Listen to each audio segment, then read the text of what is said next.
everyone, I'm Chrissie Lewis and I'm here for Hull Women's Week. It was International Women's Day earlier this week, and I've had the pleasure of talking to four amazing, inspirational, incredible women who work in different areas across Hull. And today I am here with Cathy Westby, who might be a familiar face to many of you. She's been involved in a lot of community work in Hull over the last 10 years. So Cathy, thank you so much for joining us. It's a pleasure to have you. Thank you for having me. So we were just having a brief chat about some of the work that you've been involved in. So I guess, although a lot of people watching this will be really familiar with you and the work that you're doing, let's start a bit with your journey, kind of different work that you've done, how you've got to the point that you are now doing the brilliant work that you're doing. Okay, so I guess my first confession is that I'm a Lancashire lass at heart. Born and brought up in Blackpool and arrived in Hull as a fresher. Not been for an interview, nothing. So I arrived on my first day of university some 33 years ago now. Yeah. Can't believe it, really. So yeah, and never moved away, never wanted to move away, and I've been here ever since.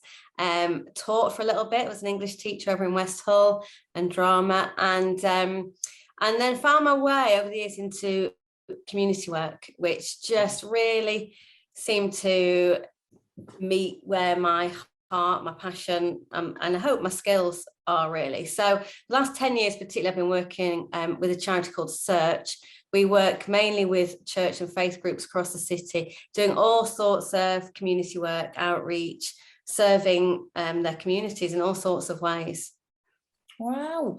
So I'm really interested in your work with parents. I'm a parent. We're a blended family. We've got 4 children between us.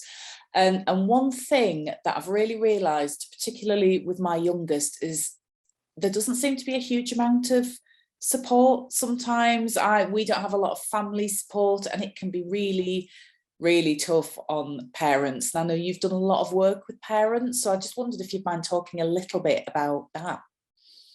Yeah, I mean, that is a passion of mine that has grown through the years. I'm also a parent with family who don't live in Hull, my husband and I are adoptive parents of 4 children, ranging from 19 to 10. So it's been a journey that started with a baptism of fire. Our oldest was 3 when she came to us, and I think we lived the first year as rabbits caught in headlights, really, working out what on earth we were doing, and probably still are, actually, sort of 16 years later, still are working it out. And I think that's a really good place to start, actually. None of us have the answers. I sometimes find I can lead something that sounds brilliant, and I get home and I'm just rubbish, and like I'm talking about patience and creativity, and then I get home and I'm not doing it myself with my own kids. And I think we've all experienced that, haven't we? And I think teachers do as well. And so yeah, I've just become really passionate about us being vulnerable, being honest, and sharing our experiences, things that we've picked up over the time. So specifically with us, I've just left my core sort of broad community work to work specifically on a new group that we're starting in a couple of weeks that is all about supporting parents. It is parents, although it will mainly be mums. And lots of mums who are parenting on their own. And over the years, my respect for anyone who parents on their own has just grown and grown. I think I see some parents where we live between 2 local schools, and I see a number of mums that I know taking their kids to school, and they're more on time and they're better, well presented than mine are. And I think you've done that all on your own this morning. And I just think, they're amazing, and any support we can give is brilliant. Now, we start that within our sort of church community with practical support. Money is really tight for people, so we run pantries, and we do that twice a week. But we also, alongside that, have a place just to come and sit and have a coffee, a sandwich and a chat, because it can be really lonely, can't it? And that's not just about being a lone parent, actually, just any parent. It can be a really lonely thing. And I think the last 2 years have hugely highlighted that and hugely intensified that. And certainly some conversations I had online with various mums and friends in this community, the pressure, particularly this time last year, I mean, I don't know about you, but over half term I kept thinking, oh my goodness, this time last year when we weren't allowed inside anywhere, and we weren't allowed to meet anyone, like January to March last year, I think put even the most sort of solid families really to the test, and I think we're still recovering from that, and I think it'd be a long recovery, and I think it's really good to acknowledge that. So this new group that we're starting is for people who particularly find that their children are particularly anxious or get angry. Our experience, we have, say, 4 children. Our oldest is away now in Leeds. Our 3 youngest, we have this very complicated thing where we have 3 at 3 different schools because of the different extra needs that they have. But our youngest is at our local school, which has been brilliant, but with a real mix of ADHD, anxiety and attachment. And I know what a heady mix that can be, and I've got holes in my house to prove it, you know. So so it's really for parents who have that gut instinct that things are a bit different from them, and I can't really put another way, and I think it's really important to start with that, because that's what I felt for quite a long time, and people really explain, well, mine does that, and we'll try this, and you try it and you think, and actually what you end up with thinking is, I remember for a long time thinking everyone else can do this, and I can't, and I don't understand why. And of course I always say I was a brilliant parent before I had children. It's the best way I can put it, because I thought I'd be like, I've managed this really well. And the thing why I thought that was because I used to watch Super Nanny. Do you remember Super Nanny? I love Super Nanny. Yeah. So I was like, I have got this. I am on this.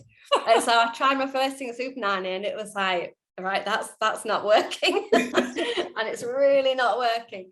And that took me and my husband on a journey really of discovery, of talking to other, firstly adoptive parents and then other parents, around this different way of parenting, which is the broad term of it is therapeutic parenting.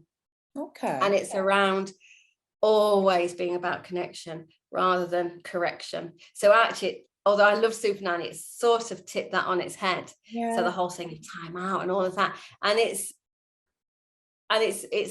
building on what we're learning now about the effects of trauma in adults, but I'm thinking particularly in children and young people, and how trauma actually rewires the brain. So our thing of a tantrum, you know, it was Super Nanny was always about the tantrums, wasn't it? And actually now recognizing that some of that is this sense of not being able to regulate these big feelings, and actually there's no point in trying to work that out at that point. Our main thing at this point is to regulate it together and then go back and see what the problem was. And it's been a big journey for me. I'm still on it and I'm still learning. But when I first discovered it, and it was after a very difficult time in our family with one of our children, where I feared that our connection could be lost forever. It was such a difficult time. And I read this stuff and I thought, this is it. And that moment where you're like, this isn't just about me. This isn't just about me failing as a parent. There is something else going on here. Even that in itself is so life-changing, actually. And it feels really personal, but it's not necessarily personal. And actually there are things I can do. And there's some really simple ways of changing how we parent that can help just lower that those moments of anger and anxiety, and that can just keep us connected. And I think we've all learned, haven't we? And we are learning in a way that we really do need to, that it's all about connection. So I'm working with some local mums. We've not started yet, we're starting in a couple of weeks, but just trying to put some of those things, there's some really simple strategies, and then there's some long-term just changes in our thinking of what it is to be a parent and how we do that. And we're going to test it out together and learn together and have the power of being connected together and going, oh my goodness, I tried that and it was disaster, or it was great, or whatever it might be. I think that's so interesting, because one thing that's really come out across talking across these interviews over the past week has been connection. This theme has come out again and again. And I think, you know, especially after the last couple of years where we haven't always been able to connect in the ways that we've wanted, so we've had to find new and different ways to do that. But it's really interesting what you're saying, because I think there's a lot of guilt attached to parenting in a way. It is, you feel, you reflect it back at yourself. You know, if something goes wrong, it is a reflection of you. You feel that it is, and it becomes a success or a failure. And actually, I love what you're saying. That's kind of, it's about connecting together, and it's about making mistakes together as a group of parents, which I think in this, and this is something else that's come across over talking to different women this week, is that especially with social media, and we constantly feel we're being bombarded with stuff that looks perfect, the perfect mum, the perfect breakfast, the perfect house. You know, it's very easier than it ever was to feel like a failure a lot of the time, because what's that? There's a quote, isn't there, that comparison is the thief of joy. And I just think that is, yeah, that's true. So true, because you can't, but we naturally kind of look at what other people are doing and compare and judge ourselves. And actually that, I mean, that's can't ever be healthy, can it? It can't. And there are so many more ways that, you know, 30 years ago, I didn't know what my friend up the road was doing for World Book Day, whatever, until I saw it. But now I look and oh, it's all there, you know, and all of that. And that's, you know, a little example, but we're not going to move away from social media now, are we? We live in that, and there's so many positives about that. And actually, it should be really good for connection, and it is. But where connection, true connection, happen is when we share our vulnerabilities. And actually, social media is not hugely set up to do that. Partly because you don't do that massively publicly always. That wouldn't be appropriate, because sometimes it's not your story; it involves other people, and so on. But I think when you are in a room with people who begin to say, look, I am finding this really hard, gosh, it's that's where the magic happens, and that's where that really deep connection and deep growth comes, I think. Yeah, there's a great Maya Angelou quote about, and I can't remember exactly what it is, and I wish I could, but it's about, you're a really good parent if you just acknowledge when things need to change. So it's not necessarily about, you know, these huge things. It's just about kind of not doing the same thing over and over again and expecting a different outcome, I guess, which is... And I remember I was listening to something once, and a woman was asked, are you a good parent? And she paused and she thought about it, and she said, I'm good enough. And I love that. And I think, sometimes I just need to get to I'm good enough. And it's how we judge that as well, isn't it? You know, it is really interesting, that's probably the wrong word, but being the parent of children with special needs, because the judgment of success tends to be something completely different. It's never going to be, I'm never going to put a thing on saying, oh, I had a fantastic parents' evening and they're meeting all their targets and all of that. But actually what I love is if I go onto my social media and I put something, a small achievement that my 15-year-old has done, just the wave of goodwill that comes back from that is just lovely. Now people that know that is an amazing achievement, or put something funny, whatever it might be. And I think that's where, and I mean, I think, and you know, about women, I think women supporting women, that is such a powerful thing, isn't it? And mums supporting mums, I think, is huge, because of course it used to be that you would have, and a lot of people still do, but increasingly we don't have family around, and we need to learn what it is to be non-blood family, actually. One of my friends who does a lot of blogging around fostering and adopting, he calls it, and I think I've probably mispronounced this, but it's called a misposh, M-I-S-P-O-C-H-E. It's a Jewish word, and it means that sort of gathered family. And it could be somebody who lives next door, it could be somebody that you only see once a year, but they've just got your back. And for raising kids, that's what you need that misposh around you of different influences. And it's great when we're looking out not only in our own, but where we can be that for other people as well. Yeah, and I don't think you always realise that until you're at a point when you do have dependents in your life. From like you say, people who you could phone up once a year and just have a really broad chat with, to people who help you pick up your children when you're running late. It's all of those kinds of support networks that are just, you know, well, I'd be lost without them. Yeah, exactly. And it is those ones that you can, you know, actually, one of the interesting things about, we start talking about the effects of trauma. One of the interesting things about trauma is shame. And as soon as we feel shame about anything, our first thing will be to disconnect. You know, or we'll present ourselves in one way, but actually what's going on is different. And when that disconnect becomes too big, that's when it becomes really dangerous for us and for those in our lives. And so the more we can stay connected, and the more we can just say, this hasn't gone so well today, or this, I felt like this today, and the things that we really do feel a bit of shame about, and someone says, not that they necessarily go, yeah, no, it's fine, because that's not always right, but sometimes to say, okay, well, you know, that's happened, but let's now move on. Again, it's just really powerful tools, really. Wow. So if anyone watching, Cathy, wants to find out more, or come to a group or anything like that, where would they find you, or where would they be able to potentially find out a bit more information online? So the best thing in terms of that particular group and to get in touch with me is probably to do it through our church Facebook page would be the easiest, which is just St John's Rosemead Street. Okay. That would probably be the easiest way, I think, at this point. But I'll pick up on that and can respond. And yeah, I mean, I am quite, it's happening across the city. There's all sorts of things around understanding more about the effects of trauma, both in children and in adults. And it's vital. You know, we've heard so much, haven't we, in the past, again, couple of years around mental health. Yeah. Well, it's been growing, hasn't it? Growing. And the question is why, you know, what is it, just that we talk about it more now? But I do think it is, we are understanding more actually what the effects of trauma and this rewiring of the brain.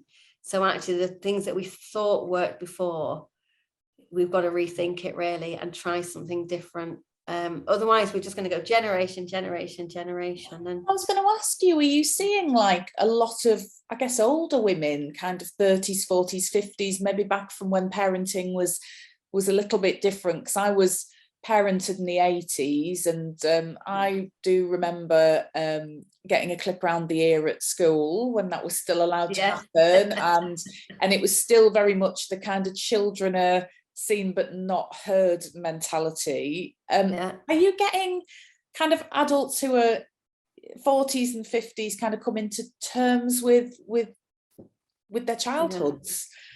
Yeah, it's a really, really interesting question, and I think it is key to it. Part of it is recognizing our own reactions, our own triggers, where they come from. As you say, coming to terms with that. That's really interesting, because it wasn't talked about, was it? You know, we've moved a huge way in the last few years.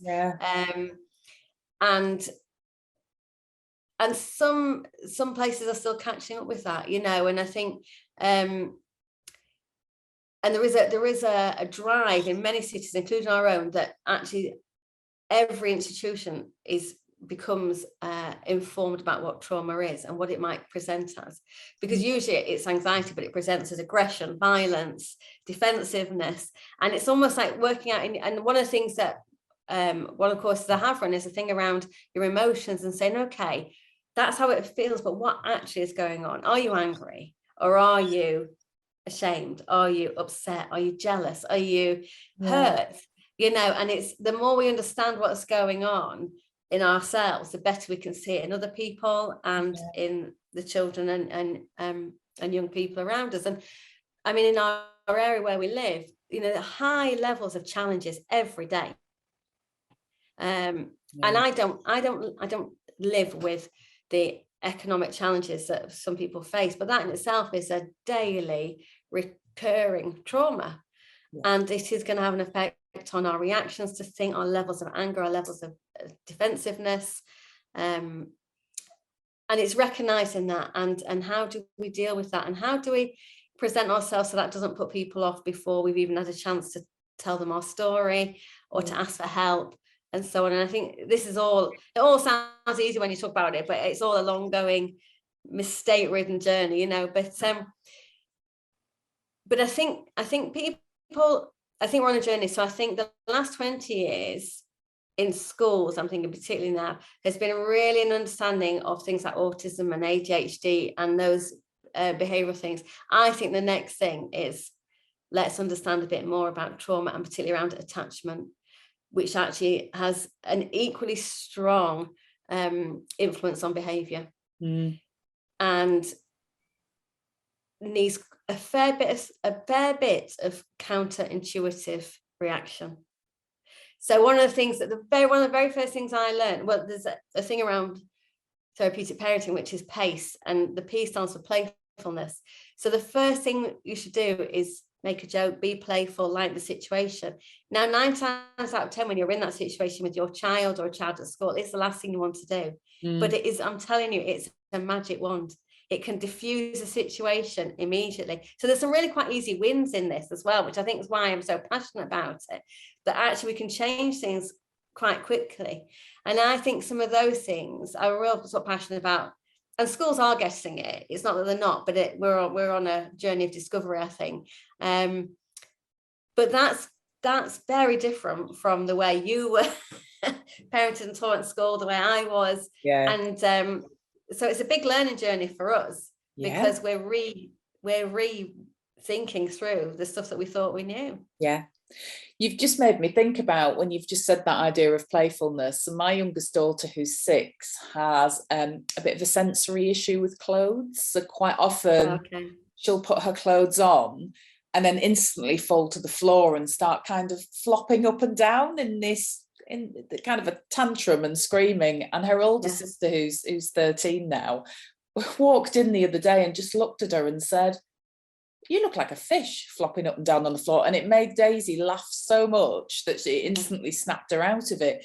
So actually that humour and that observation in that moment just completely worked wonders where nothing else would have helped. No. And of course, as a parent, you're like, "We need to get out the door." And it just goes on. And yet, that's exactly it in an example. Exactly it. It's really interesting because what I've stopped doing now is doing that, because I kind of think if we're late, we're late. You know, what is the worst thing that's going to happen? She's going to get a late mark. I'm probably going to feel a bit rubbish. I couldn't get my daughter to school on time. But actually, if she goes to school under stress, that's not a good day for anybody, is it? No, and that's brilliant thinking. And I'm still learning that. There's a few times I'm like, did that really matter, Cathy? Did it really? No, but it's and at the minute it matters so much. And then afterwards, you're like, and actually, interestingly, as soon as you feel like that, you take the tension out of the situation, and actually you're far more likely to get them where they need to be at the time they're meant to. And it's one of the other things is the more stressed we are, the more we are putting that onto our children. And it just this vicious snowball effect. And actually, I talk about children, but actually with each other as well as adults. It's really, all of this stuff is true of us as adults. I was in a really foul mood the other day, and then I had something to eat, and I was like, oh, okay, I was hungry. Because we don't always know what the matter is, do you? And it can depend on so many different factors. I've realised that one of my triggers when I start to get a bit shirty with my children is when I'm thinking of everything that I need to do, which is why we need to so I'm not kind of in the moment. I'm like, oh God, if she doesn't go to school, then I'm going to be late for work, and then I won't get that job done. And then I start to get quite agitated. Yeah, so absolutely. Something about trying to stay in the moment and dealing with that as much as you can, but it's difficult. It's hugely. But I'm not sure, like, even if, if you're going to a parenting course, these things are necessarily taught, and I think quite a few of the parents that are going to our group have at times been required to go on a parenting course. Now I get that, but again, it's a thing of, you can sit and have this stuff told to you, or you can sit with a group of people that you learn to trust and can have a laugh with, and it's about supporting as well, isn't it? And I think as soon as we feel judged, we're not gonna share our truth, really. We're gonna sugarcoat it as much as we can, aren't we? And I think I think my real passion is creating groups where we can actually be truthful and real, and because I think that's the only place where we're going to make transformation. And that's certainly for us. I mean, lots of people that knew us would not have known what was happening in our household. Probably still don't to a point. Our neighbours do, they can hear us, but if we then, but I'm confident enough in myself to say, actually, that's not the whole truth.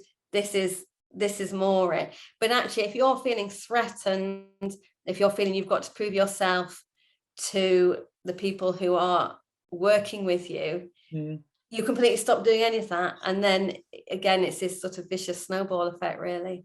Yeah. Well, I could talk to you for ages about this. It's so interesting. With it being Hull Women's Week, I wanted to ask you about inspirational women for you, whether they're women in your life, women in the public eye, kind of anyone who's really affected you, your way of thinking, someone who's inspired you, I guess. That's an interesting question.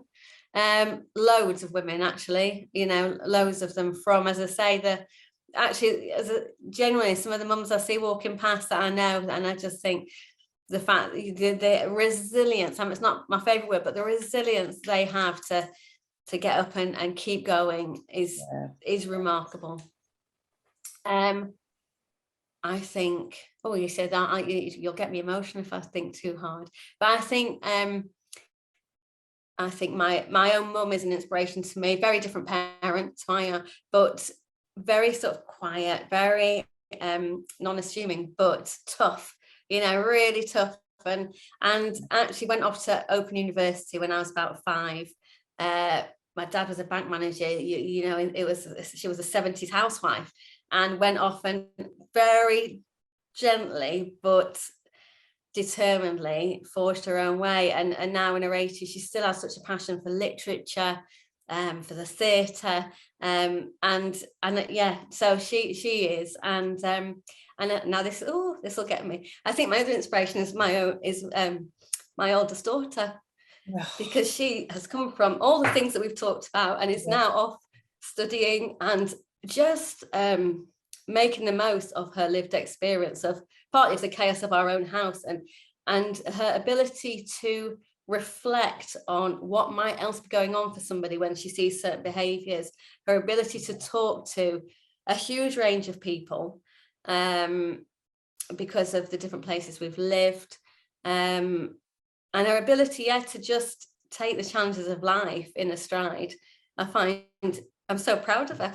Yeah. And the biggest testament to your parenting. Well, yes, except I'd say that actually what her story is shows that actually you can make a huge amount of mistakes as a parent and it still come out okay. Because I laugh with her because we talk about some of this stuff now, we can sort of begin slightly to reflect back on some of the stuff, and we'll say she was our test case, all our mistakes. I mean, most of this stuff I only learned in her teenage years, so I've gone a long time trying to do what I thought and getting it completely wrong. So yes, I'd love to take all the credit, but I really, really can't. And I think that, and for me as well, that's really, really encouraging that it's not you do A, B, and C, and this will be the outcome. It actually, there's all sorts going on, isn't there? And you can make a lot of mistakes and it still be okay, which is good to know.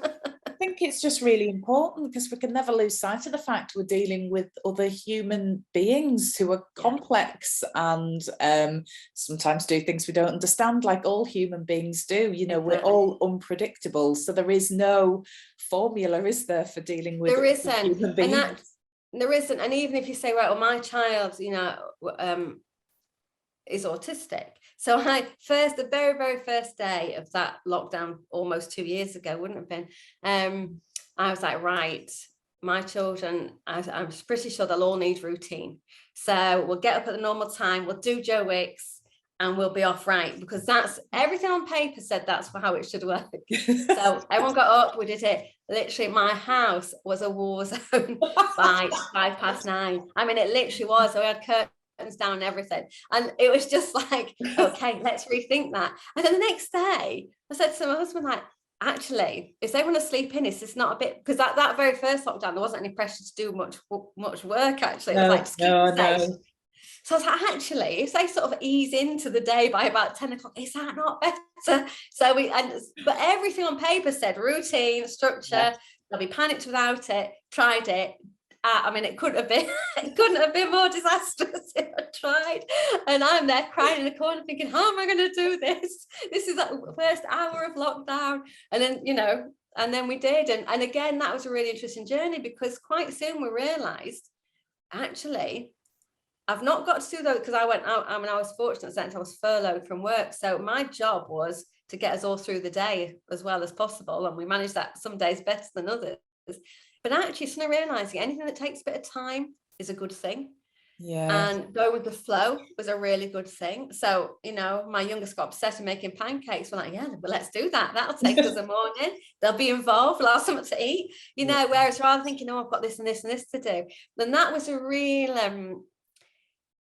and that was actually that journey was quite fundamental in me shifting my focus with work, actually, and leaving some of the general stuff I was doing to concentrate more, partly because I needed to give more time to my own family, and partly because I just thought, it's so key to well-being, actually, across the city. Well, no, that sounds a bit grand, but just to some of the people I know, to do this journey together. So, yeah. Well, Cathy, you've just brought it all back to me, doing star jumps to Joe Wicks at 9 o'clock in the morning. I mean, it wasn't my favourite way to start the day. We've come a long way, fortunately. We got through it, didn't we? Look, honestly, I could talk to you forever, but our half an hour is over. For anyone who's really interested in what Cathy's talking about, it's absolutely fascinating. Go to the St John's Church Facebook page, drop them a message, have a look. I'm sure Cathy will pick up your message and be able to talk to you further if you want to come and join a group. Cathy, thank you so much. That was amazing.